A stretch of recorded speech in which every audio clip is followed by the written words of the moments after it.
जिसका नाम है निर्देशांक ज्यामिति।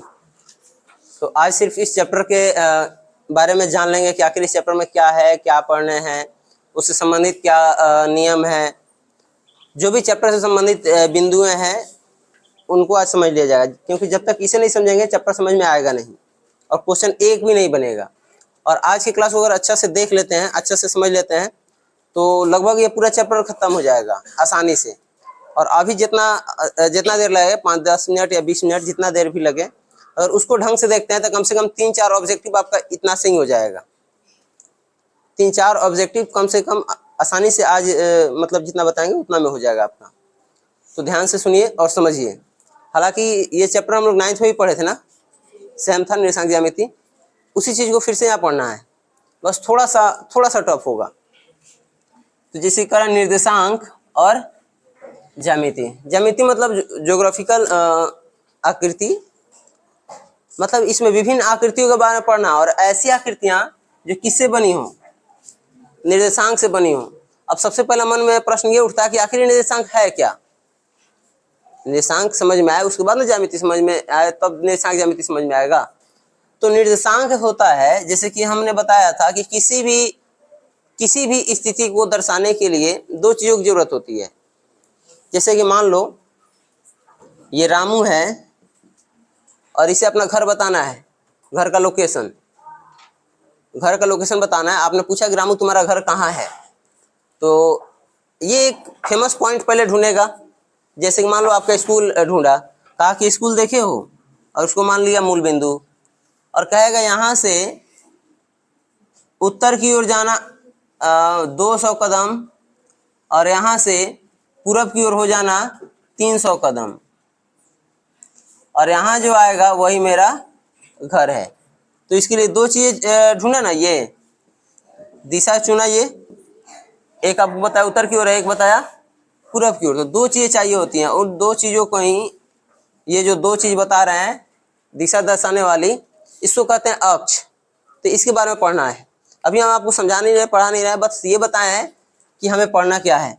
तो ये जो बिंदु आता है, इसी बिंदु को कहते हैं हम, कौन सा बिंदु, निर्देशांक बिंदु। और इससे जो आकृतियां बनेंगी, एक यहाँ बिंदु हो गया, एक यहाँ बिंदु हो गया, एक यहाँ हो गया, तो इससे त्रिभुज बना। इसका क्षेत्रफल कैसे निकालें ये पढ़ना है इसमें। चाहे एक बिंदु यहाँ, एक बिंदु यहाँ, एक बिंदु यहाँ और एक बिंदु यहाँ, इससे एक चतुर्भुज बना। इसका क्षेत्रफल क्या होगा, ये कैसे बनाए, इन सभी आकृतियों के बारे में ही पढ़ना है निर्देशांक ज्यामिति में। यानी किसी सतह पर, किसी समतल सतह पर किसी भी बिंदु की स्थिति को दर्शाने वाला जो होता है उसको निर्देशांक बिंदु कहते हैं। और निर्देशांक बिंदुएं मिल करके जब कोई आकृति बनाती है तो इसको निर्देशांक ज्यामिति कहते हैं। आई बात समझ में? तो हम लोग पढ़ने वाले हैं निर्देशांक ज्यामिति।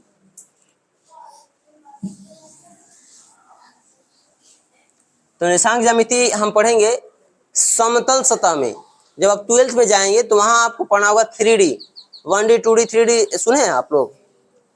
कई बार आप लोग कहते होंगे ये 3D फोटो है, ये 3D मूवी है। आजकल तो 12D भी कह रहा है सब। तो D मतलब होता है डायमेंशन। D फॉर क्या होता है, डायमेंशन। हिंदी में इसको बोलते हैं विमा या विमाएं। तो विमा या विमाएं डायमेंशन कहलाती है। मतलब जिसको लंबाई चौड़ाई ऊंचाई हम लोग कहते हैं ना, उसी को हिंदी में विमा कहते हैं और इंग्लिश में डायमेंशन कहते हैं। जैसे कि एक रेखा है, इसमें लंबाई है और चौड़ाई भी है और ऊंचाई भी है, नहीं सिर्फ क्या है, लंबाई है, तो इसमें एक ही विमा है। तो इसको क्या, कौन सा आकृति कहेंगे, 1D, इसको बोलेंगे। अब बताओ इसमें क्या है, लंबाई भी है और कुछ कोई गिन लेगा, अरे भाई ये लंबाई है।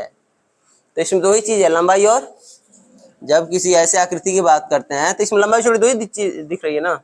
जैसे एक आयत ले लिए, इसमें क्या क्या दिख रहा है आपको, क्या क्या, लंबाई और चौड़ाई। जैसे ये बोर्ड है जो सिर्फ व्हाइट वाला दिख रहा है, इसका क्या है, लंबाई और चौड़ाई। तो इसमें कितनी विमाएं हैं, 2 विमा। इंग्लिश में इसको क्या बोलेंगे, 2 डायमेंशनल, यानी शॉर्ट में क्या बोलेंगे, बात समझ में आ रही है?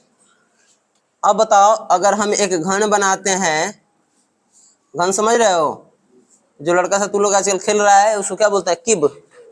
घन को इंग्लिश में बोलते हैं किब।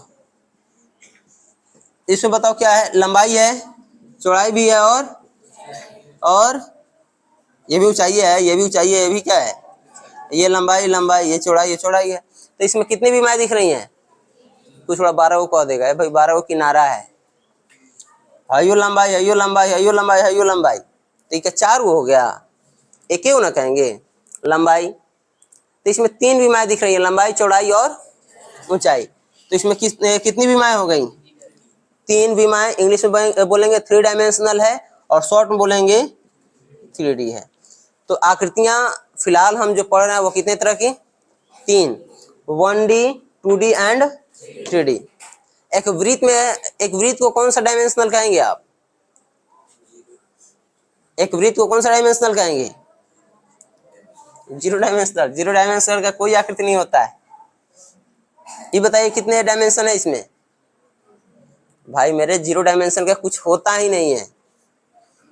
अब बिंदु को आप कह सकते हैं। इसमें एक तो लंबाई ऐसे दिख रहा है, और ऐसे मापे तो चौड़ाई भी हो जाएगा, ऊंचाई भी होता है इसमें। वृत्त माने रोटी समझ लो ना, रोटी में ऊंचाई होता है नहीं। अब उस आटा की मोटाई को ऊंचाई मत कर लेना, हमने उसको नगण्य मानते हुए पूछा है। तो ये 2D हो जाएगा। गेंद, लड़का सब जो गेंद खेलते हो, कौन सा डायमेंशनल होगा?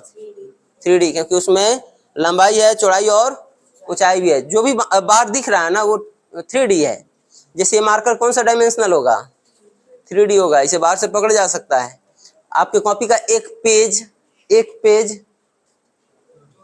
2D होगा, क्योंकि उसमें सिर्फ लंबाई और चौड़ाई। पूरा आपका कॉपी, क्योंकि उसमें ऊंचाई भी हो जाता है, तो 3D हो जाएगा। 1D, 2D, 3D समझ में आया?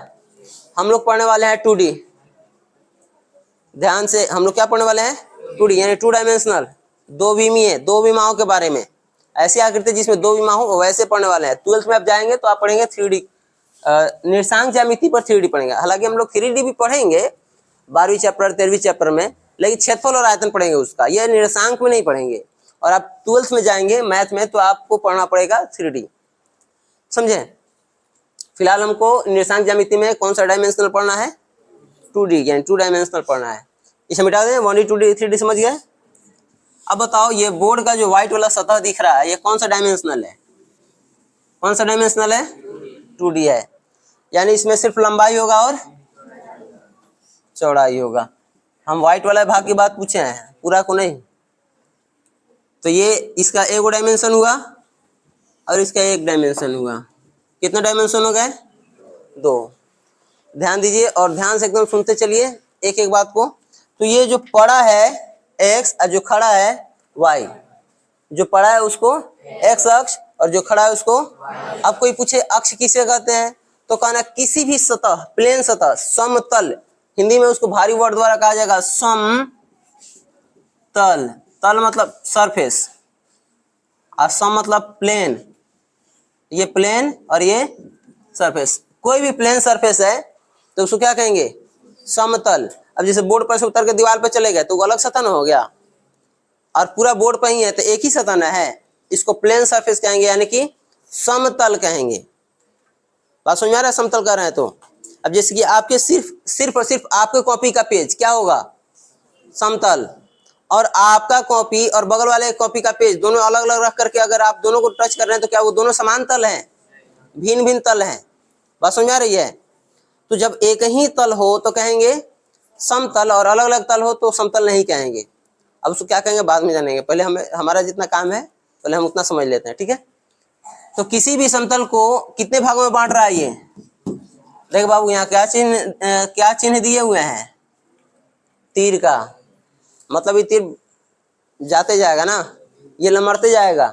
सोचो सब तरफ तीर का चिन्ह दिए हैं, ये लमड़ाएंगे तो बोर्ड कितने भागों में बढ़ जाएगा? 4 भागों में बढ़ जाएगा। किसी भी सतह को ये कितने भागों में बांट देगा? ये दोनों मिलके 4 भागों में बांटेगा। अगर आपसे पूछा जाए कि ये रेखाएं क्या है तो आप कहेंगे ये रेखाएं हैं अक्ष। क्या है ये?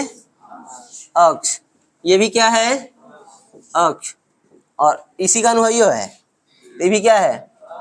इसी का अनुभाग है। ये भी क्या है? अक्ष। कितने अक्ष दिख रहे हैं आपको? हाँ, बुद्धिमान लोग कहेंगे 4, और बुड़बक लोग कहेंगे 2, और यहाँ सही बुड़बक के लोग हैं। इसमें कितने अक्ष हैं?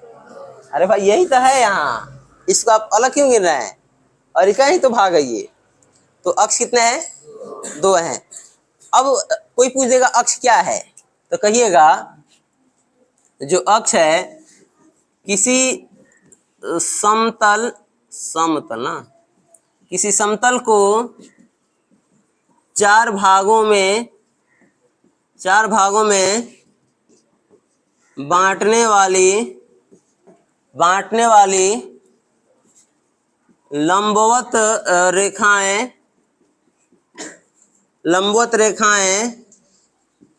अक्ष कहलाती हैं।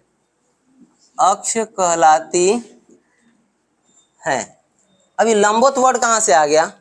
अब ऐसा है कि आपको ऐसे नहीं खींचना है, जब भी खींचना है इसके बीच में कितना डिग्री का कोण बनना चाहिए? 90 डिग्री का कोण बनना चाहिए। और 90 बनाने वाली रेखाएं क्या कहलाती हैं? लंब रेखा कहलाती हैं। अतः ये दोनों रेखाएं आपस में कैसे काटेंगी? लंबवत काटेंगी। ध्यान रखना चाहिए, जो अक्ष है वो कैसे होने चाहिए?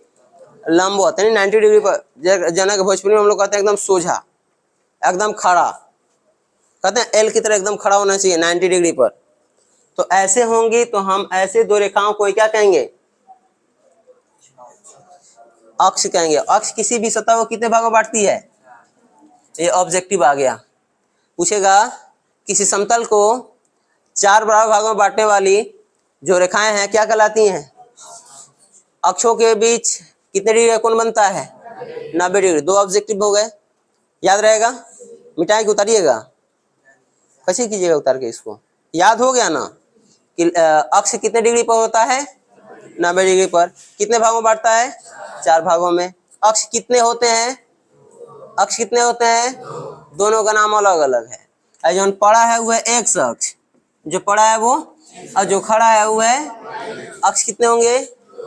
एक्स अक्ष। और कुछ बुद्धिमान लोग आपको कहेंगे हाई माइनस एक्स अक्ष, हाई प्लस वाई अक्ष, हाई माइनस वाई अक्ष, और गिन के बता देंगे कौ गो? 4 गो। लेकिन है कौ गो? 2 गो है। अक्ष कितने हैं? हाँ, यही 0 पॉइंट है। इधर से अगर दाहिने जाते हैं, दाहिने की सारी दूरियां क्या होती हैं? प्लस, धनात्मक होती हैं। और बाएं की सारी दूरियां क्या होती है? ऊपर की ओर की सारी दूरियां क्या होती है? और नीचे की सारी दूरी क्या होती है? माइनस। यानी अक्ष कितने होंगे? 2 अक्ष होंगे 2, और दोनों एक दूसरे को कितने डिग्री पर काटेंगे? 90 डिग्री पर। सबसे इंपॉर्टेंट, इस चैप्टर का सबसे ज्यादा इंपॉर्टेंट क्वेश्चन ये है, आप अगर क्वेश्चन बैंक होगा तो उसमें देख लीजिएगा, कई बार पूछा है कि दोनों एक दूसरे को जहां काटती हैं, उसे क्या कहते हैं? मूल बिंदु। उसको कहते हैं मूल बिंदु। जहां दोनों एक दूसरे को काटती हैं उसको कहते हैं मूल बिंदु। सबसे इंपॉर्टेंट क्वेश्चन है इस चैप्टर का, कि दोनों अक्ष जहां एक दूसरे को काटते हैं उसको क्या बोलते हैं? और यहाँ से सारी दूरियां 0 मान ली जाती है। यहीं से दूरी बताया जाएगा। जैसे कि उस समय बताया कि रामू है, आपको अपना घर का लोकेशन बता रहा है, तो स्कूल को पॉइंट बनाया और वहां से कहा 200 कदम इधर, 100 कदम इधर, ऐसे करके बताया है ना। तो जिसको हम पॉइंट मानेंगे वहां से सारी दूरियों को क्या मान लेते हैं? हम 0 मान लेते हैं, एकदम 0। बात समझ रहे हैं? तो यहाँ से सारी दूरियां क्या मानी जाती हैं? 0। दाहिने तरफ कितना मानेंगे? यहाँ से दाहिने तरफ के लिए भी ये 0 है, ऊपर के लिए भी ये क्या है? सभी तरफ के लिए क्या है? इसलिए इसका निर्देशांक कितना हो जाएगा? 0 और 0। मूल बिंदु का निर्देशांक कितना होता है? 0 0। ये दोनों के दोनों भी आई है, नोट कर लीजिएगा। दोनों के दोनों भी आई है। दोनों अक्ष जहां एक दूसरे को काटते हैं क्या कहलाता है? मूल बिंदु। मूल बिंदु का निर्देशांक कितना होता है? 0 0 होता है। अक्ष कितने होते हैं? 2। कौन कौन? एक्स अक्ष और वाई अक्ष। जो पड़ा है वो और जो खड़ा है वो वाई अक्ष। पड़े हुए को एक्स अक्ष और खड़ा है जो वो वाई अक्ष। और दोनों एक दूसरे कितने डिग्री पर काटेंगी?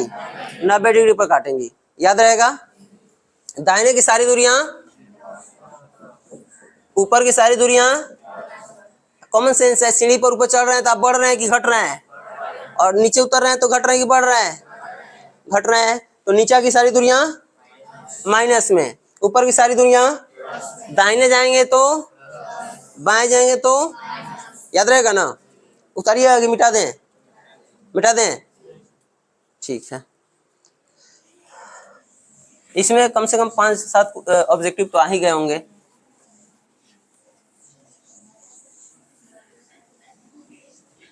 चलो अब आगे देखते हैं, इसी में थोड़ा सा और आगे। ये ए वो ऑब्जेक्टिव 100% आएगा। अभी जो देखेंगे आएगा, इसमें क्वेश्चन तो बनेगा बहुत सारा, लेकिन उसमें ए वो आना ही आना है। और कौन है वो आपको खुद पता चल जाएगा, 9th में भी बताए थे, और शायद 9th के एग्जाम में आया भी होगा। 3 और 4 किस चतुर्थांश में है अथवा किस पाद में है, था ऐसा क्वेश्चन। हाँ वही वाला 10th में भी आता ही है। ये कौन सा अक्ष है, वाई अक्ष, और ये कौन सा अक्ष, एक्स अक्ष। यहाँ अगर लिखने को बोला जाए तो क्या लिखिएगा, यहाँ पे एक्स अक्ष दे दीजिएगा, सामने लगा दीजिएगा सिर्फ क्या, यहाँ अगर लिखिएगा तो क्या लिखिएगा, वाई अक्ष, सामने लगा दीजिएगा क्या। इतना तो समझ में आता है। इस बिंदु को क्या कहेंगे आप, निर्देशांक याद है क्या होता है, 0 और 0। अब देखो हमने कहा है दाहिने की सारी दूरियां क्या चीज होती हैं, अब बाएं की सारी दूरियां, ऊपर की सारी दूरियां, नीचे की सारी दूरियां माइनस। देखो ये जो दोनों अक्ष हैं, किसी भी प्लेन को कितने भागों में बांटती हैं, 4 भागों में बांटती है, और प्रत्येक भाग को कहते हैं चतुर्थ अंश। देखो ये कितने भाग में बांटा, भोजपुरी में कहते हैं 4 खाड़ा, रोटियां बटाता था 4 खाड़ा, आधा खाड़ा नहीं जानते हैं, आधा खड़ा, 2 खड़ा, 4 खड़ा, ऐसे बोला था, 3 खड़ा। खड़ा मतलब होता है टुकड़ा या भाग। तो यहाँ ये 4 भाग में बांट रहा है, तो 4 भाग में अगर एक भाग लेते हैं तो 4 टुकड़ा में एक टुकड़ा कहेंगे। 4 को संस्कृत में कहते हैं चतुर्थ, चतुर्थ चौथा भाग, चौथा भाग। चौथा भाग का मतलब 4 में से एक भाग, 4 में से एक भाग, इसी को क्या कहते हैं हम, चौथा भाग। उसी को संस्कृत में कहेंगे चतुर्थ, अब भाग को कहते हैं अंश।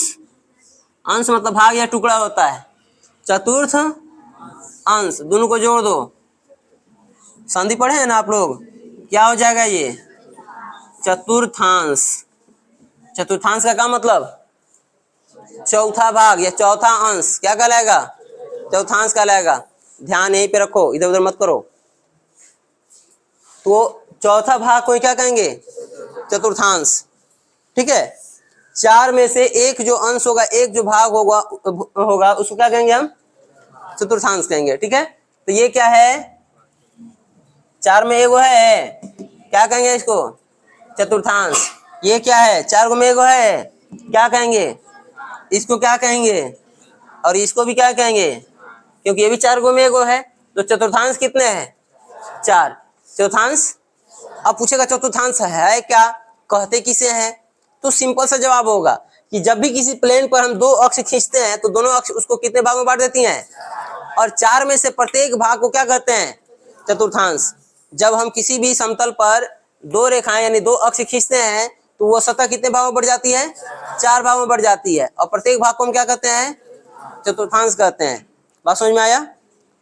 तो चतुर्थांश कितने हो जाएंगे, 4। ये पहला चतुर्थांश, पहला चतुर्थांश, ये दूसरा चतुर्थांश, ये तीसरा चतुर्थांश, ये चौथा चतुर्थांश। लेकिन आपसे एग्जाम में पहला दूसरा तीसरा नहीं कहेगा, आपसे बोलेगा यहाँ संस्कृत में, यहाँ मैथ की भाषा हटा दो, हिंदी हटा दो, यहाँ आ जाएगा क्या, संस्कृत। तो पहला को क्या बोलते हैं, प्रथम, तो इसको क्या कहेंगे हम, प्रथम चतुर्थांश। दूसरा को क्या कहता है, द्वितीय, तो इसको क्या कहेंगे हम, द्वितीय चतुर्थांश। तीसरा को क्या कहता है, तृतीय, तो इसको क्या कहेंगे, तृतीय चतुर्थांश। चौथा को क्या कहेंगे, चतुर्थ चतुर्थांश। बात समझ आया। तो चतुर्थांश किसने, इस चतुर्थांश को पाद भी कहते हैं, कहाँ लिखे हैं, इसको यहाँ लिख देते हैं। इसको पाद भी कहते हैं। पाद मतलब पैर होता है क्या? नहीं आ रहा है ये यहाँ आ जाएगा, ये भी नहीं आ रहा है, मतलब ये सब नहीं आया होगा। वाह बहुत अच्छा।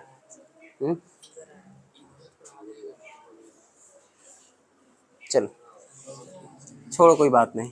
तो इसको पाद कहते हैं, ठीक है।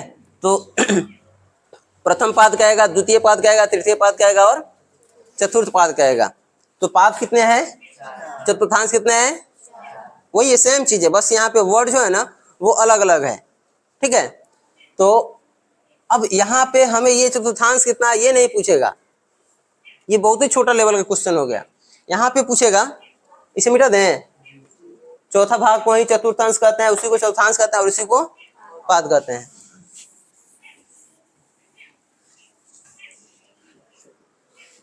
अब यहाँ पर हम ये जानते हैं कि निर्देशांक क्या है। 2 मिनट यहाँ देखिए, फिर हम चलेंगे वहां पे। यहाँ दिख रहा है ये सब। तो निर्देशांक पहले समझिए। निर्देशांक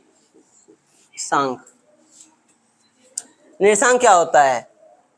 जैसे कि हमने कहा, रामू जब घर बता रहा था दोनों तरफ दूरी बताया, उत्तर भी और पूरब भी। तो जो पॉइंट होता है किसी बिंदु की स्थिति दर्शाने वाला, उसी को निर्देशांक कहते हैं। किसी सतह पर बिंदु की स्थिति दर्शाने वाले किसी समतल पर किसी बिंदु की स्थिति दर्शाने वाले बिंदु को क्या कहते हैं? निर्देशांक कहते हैं। और निर्देशांक लिखने का रूल है, जो निर्देशांक होता है वो हमेशा लिखा था पहले एक्स अक्ष से दूरी, मतलब एक्स निर्देशांक, और फिर लिखते हैं इसमें वाई निर्देशांक। पहले एक्स निर्देशांक और फिर लिखते हैं वाई निर्देशांक। इस वजह से एक्स देख लेंगे कितना है वो लिखेंगे, फिर देख लेंगे वाई कितना है। अगर कोई बिंदु यहाँ है तो देखेंगे एक्स पर कितना दूरी पर है और वाई पर कितना पर है, और वही यहाँ लिख देंगे एक्स वाई। तो वही क्या हो जाएगा इसका निर्देशांक। तो किसी भी बिंदु की स्थिति को दर्शाने वाला जो होगा किसी सतह पर, उसी को क्या कहेंगे? निर्देशांक। निर्देशांक में पहले किसको लिखते हैं और फिर किसको लिखते हैं? वाई को। चलो अब ये बताओ हमें कि अगर इसमें कोई भी बिंदु है कहीं भी, मान लो यहाँ कहीं भी, यहाँ पे हम कुछ संख्या देते हैं, ठीक है। इधर क्या चीज में होता है? माइनस में होता है ना। ऊपर क्या चीज में होता है? प्लस में होता है। नीचे क्या चीज में होता है? माइनस में होता है, ठीक है। अब मान लो यहाँ कोई बिंदु है तो इसका निशान कितना होगा? जैसे इधर 5, इधर 5, तो +5, और ये भी क्या चीज में है? जैसे मान लो हम इसका लेते हैं, चाहे इसका लेते हैं, यहाँ x कितना है? +3 है। y कितना है? +2 है। अरे कोई चीज नहीं, फिर प्लस ही माना जाता है ना इसको। अच्छा यहाँ कोई अगर बिंदु लेते हैं यहाँ, अब बताओ x कितना है और y कितना है? तो यहाँ अगर हम दोनों में से किसी को अगर लेते हैं, यहाँ x भी इसमें क्या चीज में आएगा और y भी क्या चीज में आएगा? दोनों प्लस में ही है ना। x प्लस में है और y भी। प्रथम चतुर्थांश में कोई भी बिंदु लेंगे तो दोनों के दोनों क्या चीज में होगा? प्लस में होगा। याद रखना है, x भी प्लस में और y भी प्लस में। किस चतुर्थांश में? प्रथम चतुर्थांश में। प्रथम चतुर्थांश में दोनों के दोनों क्या चीज में होंगे? प्लस में होंगे। इसमें आ जाओ, यहाँ कोई बिंदु लेते हैं, मान लो हम यहाँ ले रहे हैं, तो पहले x ही लिखना है ना हमें। पहले क्या लिखना है? तो x यहाँ ना है, ये देखो कितना है? -3 है। y कितना है?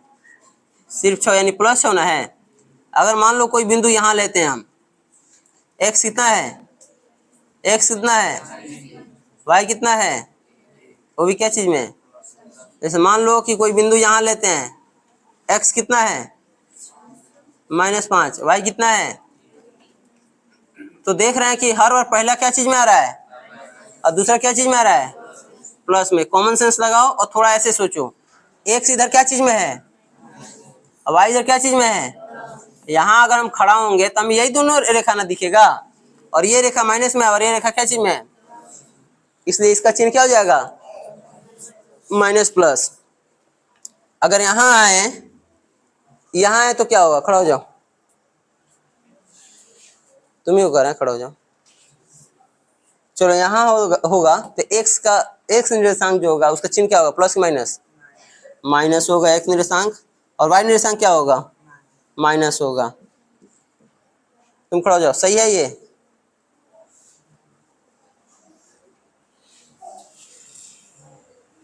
क्या सही होगा ये बताओ। है तो सोया था, नींद पूरा करके आया करो, खड़े रहो तुम। हाँ खड़ी हो जाओ प्रिया, बताओ यहाँ पे चिन्ह ये सही है कि बदलाव की जरूरत है, सही है। हाँ कृति बताओ ये सही है कि बदलाव की जरूरत है, सही है। तो यहाँ बताओ क्या होगा चिन्ह, प्लस और एक्स प्लस में वाई माइनस में, ही ना। हाँ कंचन खड़ी हो जाओ, ये सही है कि बदलाव की जरूरत है, सही है। चलो सब बैठ जाओ, ध्यान दो, जिस चतुर्थांश में आपको कहा जाए वहां पहले खड़ा हो जाए, आप पहले एक्स की ओर झांके। मान लो यहाँ पे तुम खड़ा हो गए, कौन है ये, रामू, हम तुम्हारा नाम रखने वाले थे। तो यहाँ से खड़ा होकर देखो एक्स अक्ष को, एक्स अक्ष यहाँ से दिख रहा है, ये दिखेगा कि ये दिखेगा, ये दिखेगा ना। अगर मान लो ये दीवारें खड़ी हैं तो आपको ये दीवार दिखेगा, ये दिखेगा, तीसरा दिखने का चांस ही नहीं है। तो ये यहाँ क्या चीज में है और ये क्या चीज में है, दोनों माइनस में हो जाएगा। और तुमको उठा करके यहाँ ला के रख दिया गया, अब पूछा गया बाबू ये बताओ, हंस रहा है ना, ये बताओ यहाँ एक्स कच्ची में है तो एक्स ही ना है, और वाई कच्ची में है प्लस, और ऐसा समझ में है। तो इस तरह चतुर्थांश के चिन्ह को देखना है। तो मान लो किसी को यहाँ खड़ा करा दिया गया, इस बार तुम लोग नहीं, तुम लोग का मित्र है, नाक ठीक नहीं बना, तो इससे अगर कहा जाएगा एक्स कच्ची में है तो क्या बताएगा ये, वाई कच्ची में है बस समझ में। तो इस तरह चतुर्थांश का चिन्ह याद रहेगा। चलो इसको अगर चाहो तो नोट कर सकते हो, सब ये नोट करने लायक है।